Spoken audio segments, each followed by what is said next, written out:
Voici quelques mois, Audi a dévoilé son coupé R8 au Salon de Paris. Un modèle avec lequel le constructeur allemand entend se lancer sur un marché jusque-là inconnu pour lui, celui des GT. Pour ce faire, il s'est largement inspiré de l'étude Audi Le Mans Quattro, présentée 3 ans auparavant.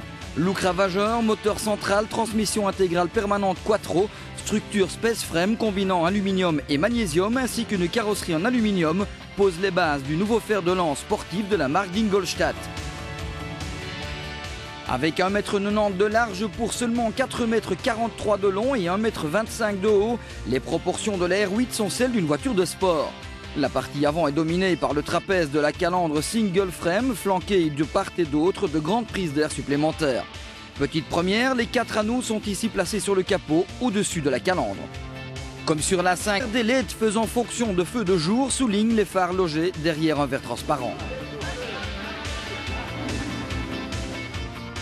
Derrière les portes, entre le bas de caisse et le toit, se voûte un élément de guidage appelé side blade qui dirige l'air d'alimentation et de refroidissement vers la mécanique.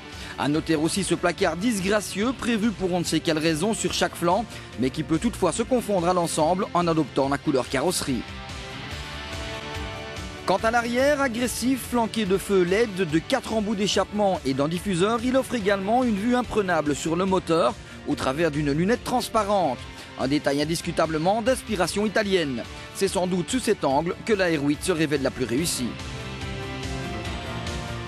Étiré loin vers l'avant, l'habitacle est spacieux et comme il se doit, conçu et fabriqué avec énormément de sérieux.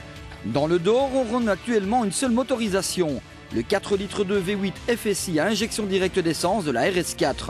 Fort de 420 chevaux, il est placé longitudinalement devant le train arrière. Voilà le portrait brossé de cette GT dotée d'une personnalité bien marquée que nous vous laisserons toutefois personnellement le soin d'apprécier ou pas. Place maintenant à l'action. Pour nous faire découvrir sa R8, Audi a eu l'excellente idée de nous amener ici, au Nürburgring, un terrain de jeu idéal pour découvrir le potentiel de cette GT.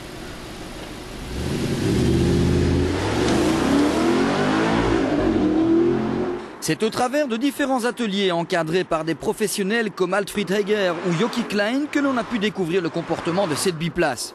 Le système nous permettant de passer tour à tour derrière la voiture du moniteur, le rythme était adapté aux souhaits de chacun, ce qui nous a permis de parfois pousser la R8 assez loin dans ses retranchements.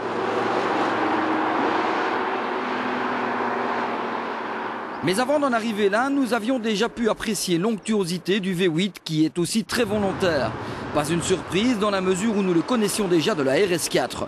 Dans notre cas, c'est une boîte 6 commandée par des palettes au volant qui assurait le relais avec la transmission intégrale Quattro qui, bien entendu, assure une qualité de motricité exceptionnelle. De son côté, une fois activée en mode sport, la boîte enchaîne les rapports à la volée, parfois même violemment lors des accélérations à pleine charge. Face à vous, un petit cadran vous indique le rapport enclenché.